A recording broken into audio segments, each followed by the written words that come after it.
সালামু আলাইকুম সবাইকে। আমরা আমাদের গত ভিডিওতে আপনাদেরকে নিয়ে গেছিলাম জার্মানি থেকে পৃথিবীর পবিত্র নগরী মদিনা মুনওয়ারায়। মদিনা থেকে এবার আমরা যাচ্ছি পৃথিবীর সবচেয়ে পবিত্র স্থান মক্কাতে। আমাদের যাত্রাপথে আমাদের যেন মনে হচ্ছিল যে কালো মেঘ আমাদেরকে ছায়া দিয়ে স্বাগতম জানাচ্ছে মক্কা নগরীতে। কোরআনে বর্ণিত সেই পাহাড় পর্বতমালা মক্কাতে আমরা দেখতে পাই। যুগের পরিক্রমায় সৌদি আরবেও এসেছে মডার্ন দালান কোঠার ছোঁয়া।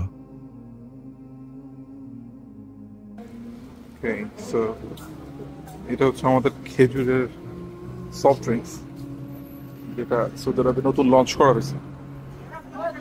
রাতে মক্কা শহরের সবচেয়ে অপরূপ দৃশ্য আমার মনে হয় ক্লক টাওয়ারের সামনে, যেখানে হাজিরা ঢুকছে, প্রবেশ করছে মক্কা মোকাররমায়।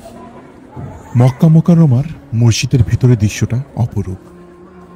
শত শত ঝোলানো বাতি যা আপনাকে সবসময় আলোকিত করবে এবং মনকে দিবে শান্তি এবং তৃপ্তি।